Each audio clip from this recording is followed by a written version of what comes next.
Hello and welcome to Splice Machine's MLManager 2.0 video. My name is Ben Epstein and I'm a machine learning engineer here at Splice Machine. With the incredible machine learning packages being developed today, testing and creating models couldn't be easier. You can simply import your favorite library and have immediate access to dozens of cutting-edge algorithms. But creating good machine learning models that are ready for production require more than just a simple algorithm. It takes experimentation, data exploration, and solid organization. You need a location to deep dive into your data, plot different trends and correlations, and not be limited by the size of your data set. With Splice Machine's MLManager 2.0 platform, it couldn't be easier to build, test, experiment, and deploy machine learning models straight to production. The first tool built directly into Splice Machine is our custom Jupyter notebooks with BeakerX support. Jupyter Notebooks are the most popular tool for data scientists to work with. You're looking at one right now. They are clean, quick, and allow for straightforward workflow separation by splitting different parts of your data science process into different cells. With Splice Machine, however, you don't just have access to Jupyter Notebooks. You have custom notebooks with added functionality from BeakerX. We've worked with the open source BeakerX project to custom build it directly for Splice Machine. One of the great features of this customization is polyglot programming. This programming paradigm allows you to write code in a number of different languages, all within the same notebook. Each cell can be defined using a magic that tells Jupyter how to interpret the code. For example, if you print out here ls magic using the %sign, BeakerX in Jupyter knows that you're asking for a magic command. By printing out ls magic, you can see the available line magics, which run against a single line of code, or cell magics, which can change the kernel of the entire cell that you're running in. For example, here we're running standard Python and we're using the time magic to tell us how long it takes to run that command. If, however, we want to change to the SQL magic, we simply type %SQL and we can immediately create a new table, drop that table, insert a bunch of values into it, and select out of that table. You can write in Scala, Java, Groovy, any language that your team is excited about. On top of polyglot programming, we also allow for cross-kernel variable sharing. What this means is you can define a variable in one language, save it to the underlying BeakerX variable, and access it in another kernel in a different language. This really gives you unprecedented access to different subsets of your data. For example, here, we can select name from the table we just created into my SQL variable using the into syntax from BeakerX. It runs extremely quickly, and we can then access that variable using the BeakerX.object function. We call BeakerX.getMySQL variable. We get immediately a pandas data frame, and we can see our data frame here. We can then convert it to JSON and do anything we want with the normal pandas library. This gives you access across any of your variables for creating good demonstrations, demoing models in production before you want to deploy them, really any type of testing that your team needs. Another great feature of Jupyter Notebooks is our visualizations. So because you can create multiple kernels in multiple different languages and experiment with that data, you can visualize using any of your standard libraries for visualization, as well as the BeakerX visualization plots that are built into the notebook. So for example, here we're doing a standard k-means algorithm, and we want to plot out our points before building our cluster. So here we can print out our tables in our interactive pandas view tables from BeakerX. And we can plot those data points before building our cluster. So here you have an interactive chart directly built into your notebooks that you can experiment with. You can hover over to get more specific values for that data. And this is all being done in Scala using the underlying BeakerX visualization tools. Once we run our clustering algorithm, we can reprint our clusters with the same plotting algorithm with our cluster points, so we can see how well our algorithm did. As you can see here, we did pretty well. Our cluster centers seem to be pretty intact with the distribution of points in our data set. If you move over to Python and you're interested in using libraries like matplotlib or plotly, we have full support for that as well. Here we're building the same k-means algorithm using 3 clusters instead of 4. We can print out our data sets so we can see them. We can print out our data points. We can create our clusters. And then we can simply run a plotly.scatter3D and have an interactive scatter plot with it hovering for individualized data points as well as our cluster centers. So we can see here, we can get an incredible view of both our cluster points as well as our data points surrounding them. So you can see that this model did a very good job of clustering our points into these 3 different clusters.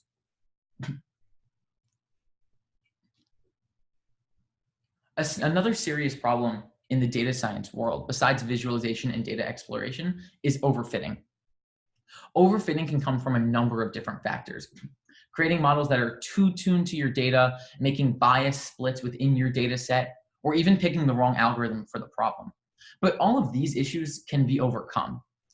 A problem in data science that's much harder to overcome is data size. Many data science teams run into the issue of training on their entire data set. And in response, they build models on subsets of their data, and they introduce potential bias into their models. That bias can easily be avoided and should be at all costs. It's crucial to train your models on the entirety of your data set. And with Splice Machine, this is no longer an issue. Because our Jupyter notebooks are deployed co-resident with our database, data scientists have direct access to the scale-out capabilities built into their database instantly. Moreover, data engineers and data scientists have a different programming paradigm than application developers. They manipulate Spark and Pandas data frames instead of writing standard SQL.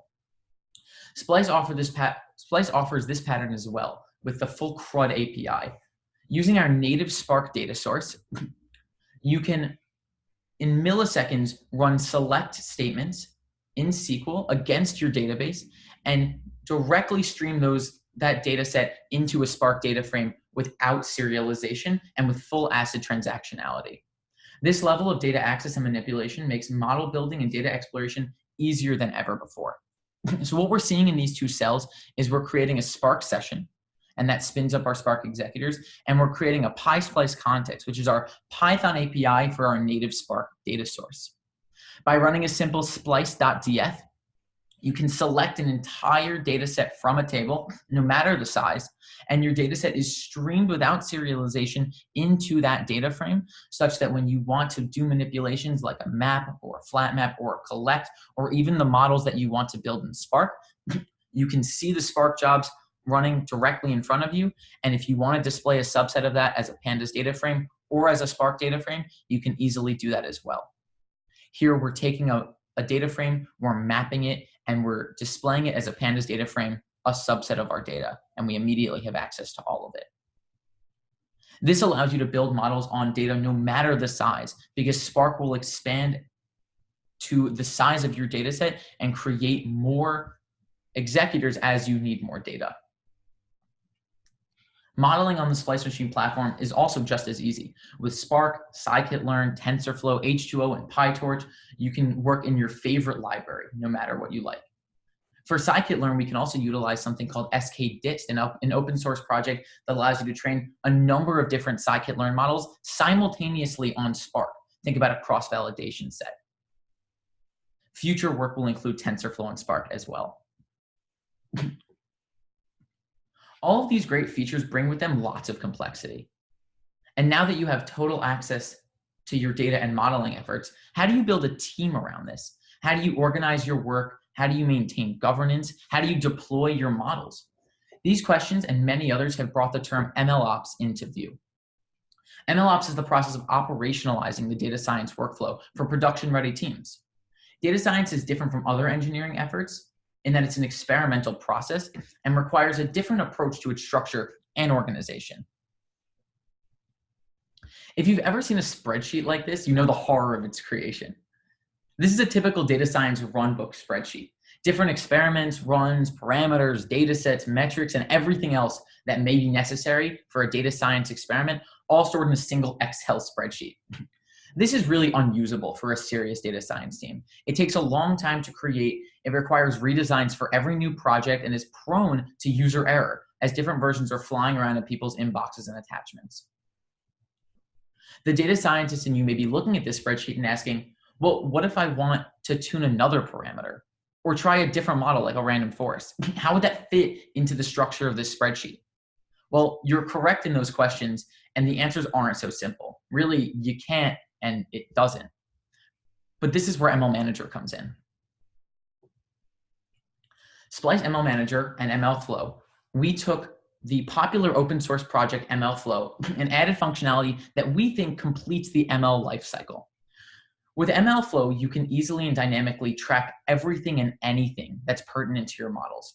Parameters, metrics, training times, your run name, model types, artifacts like charts of your parameters and metrics over time, even serialized models.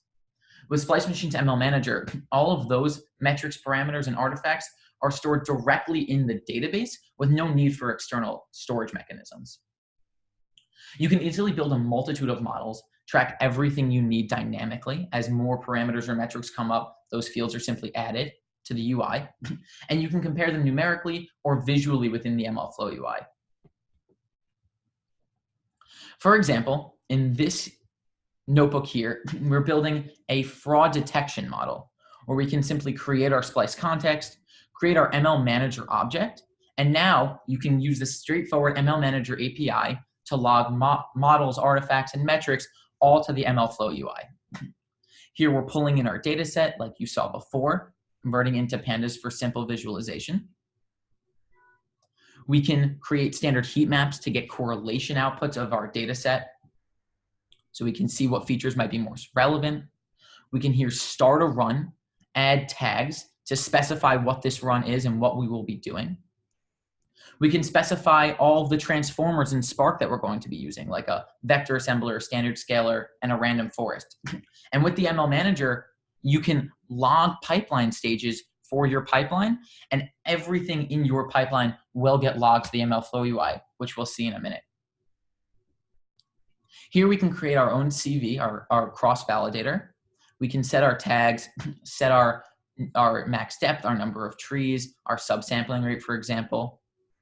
We can set our different transformers. We can log our pipeline stages, and we can log our feature transformations. And with one line of code, you have full governance over every single feature in your data set and the transformations it went to go from raw feature to ready to model feature vector. We can then start a timer with our manager object, train our model, log and stop our timer. We can log our model parameters of the model, which will log everything that you put into your model, all of the parameters like your number of trees, your maximum depth, etc. We can use our Splice binary classification evaluator to get the accuracy of our model. And we can simply call manager.log metrics on our metrics output to log everything that we're interested in seeing. And right here, you can come to your MLflow UI page and see all of the runs that we built. So we ran 4 runs there. We clicked to compare those 4 runs, and we can see the difference in every feature transformation of every value. We could see every column that was changed. We can see the time that it was run, the run name, if different people ran it, who ran it, how long it took to run, all of the parameters of our model, for example, and all of the metrics. You can then visually come down and see a comparison for here, for example, we're comparing the number of trees to your F1 score, so you can get a granular view of what model did best. You can change this, for example, and get a new view depending on what you're trying to maximize or minimize. And you can come to a parallel coordinates plot to get a kind of more overview and holistic view of the models. So here we can see how the max depth, the number of trees, and the subsampling rate had effects on your PR and your F1 score. So this really allows you and an entire data science team to build as many models as you want with a number of different experiments and different runs, different teams and organizations within your company, and staying organized within your own team to build the best model that you know isn't overfit and you know is ready for production. When you're ready, you can even publish GitHub gists using this button right here, which can save this entire notebook to a gist so that you can get back to an entire notebook that you use to create a model.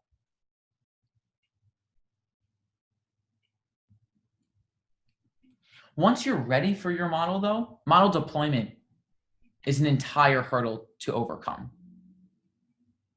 Popular deployment mechanisms like Azure ML and SageMaker are difficult to build into your pipeline and are hard to maintain governance on. Who deployed the model? Who is allowed to call the model? Who has made calls to the model in the last 24 hours? How is the model doing? How do you integrate new models into the application? What if we don't want to deploy our models to the cloud for security concerns? This is another place that MLManager steps in and really answers these questions. With Splice Machine's MLManager, we remove the complexity with the use of something called in-database model deployment. Our platform allows you to deploy models directly to your database as a table. So every time a new row is inserted into that table, your model is automatically run, a prediction stored, and tracked back to the model in use. On top of all that, it's blazing fast, both to deploy and to utilize. Deployment takes less than 10 seconds compared to the number of minutes up to 30 for a SageMaker or Azure ML deployment. And all model triggers are fully ACID compliant. Here we can come down and see, once we have our model, we can call simply manager.deployModel. We pass in a model, a data frame, and a number of different parameters that you can optionally add, such as a schema name and a table name, and a number of others. Once you're ready to do that, you can deploy your model to a table. You save your ML model, it creates the necessary tables for you, and your model is deployed just like that in less than 10 seconds. When you're ready, you can insert rows into the table just like any other table. And when you run a select statement on the table and the predictions, you have available all the rows of that table as well as the predictions from that table. So here we can see this row has an ID of moment 1, and we can link that back to the prediction here, which is predicting C0 with 99% accuracy, with 99% confidence. As new rows stream into this table, you will always be up to date and you'll have access to your predictions before you even see your data. That is true machine learning on ACID. Within database model deployment, security and governance is also easy for your DBAs to learn because your model is just a table like any other table in the database. Do you want to revoke access to the model? Simply revoke access to the table. If you want to gather statistics on the model, just a few simple SQL queries. You want to substitute one model for another in an application, just change the table name in the query. There's no learning curve because there's no new technology in use for your DBAs. Plus, since this is just persisted data, you can architect microservices around the models as well. How is this done? Well, under the hood, our MLManager determines the type and structure of your pipeline and creates a table and trigger specific to your dataset and model, deploys them to a table of your choosing. Code is generated on the fly and run immediately. Data scientists and data engineers don't have to learn RDBMS triggers and stored procedures because they are generated automatically. For example, if we want to deploy the model again to a new table, we can simply take this here, print it here. We can change up the schema and table name to deploy to a different location, and we can time it, and we can see just how quickly this model deploys. And just like that, in 4 seconds, our model's deployed. We can then take an insert statement, insert into splice2.fraudmodel2, add the SQL magic so it knows the language, and then we can select star from splice2.fraudmodel2 preds and immediately see our result. If you would like to deploy your model to Azure ML or SageMaker, we support that as well in our MLManager director. Simply come here, initiate a job. You can deploy to Azure ML or SageMaker, enter your information, and your job will be processed and submitted for you. And you can then track that job right here in the job tracker. That's also available as code. You can simply log into the director to make sure that it's authorized and secure. You can store your Spark model directly into the database, and then call deploy AWS or deploy Azure, depending on your preference. AI is becoming ever more prudent in business success today. Without it, your company will be left behind by more agile and market-ready competitors. Injecting AI has been the biggest roadblock to success because of some serious risks and implications of poor model development environments and time to deploy. You cannot risk putting a bad model into production that is making mission-critical decisions. With Splice Machine, however, governance is fully integrated, experimentation easier than ever, and behind-the-scenes plumbing a thing of the past. Build models you can trust with pinpoint governance architectures and access to full, unbiased data sets. Deploy models with ease and in seconds, and utilize them in your mission-critical applications without latency and with the same ACID compliance of all of your other tables. Integrate your model seamlessly without needing to learn any new architectures or platforms. Your model is just a super-powered table. Monitor your model with the same techniques you monitor any other table, and when a new model is ready to place it, redeploy it in no time. Stop recreating the wheel for every application you want to modernize. Switch to Splice Machine.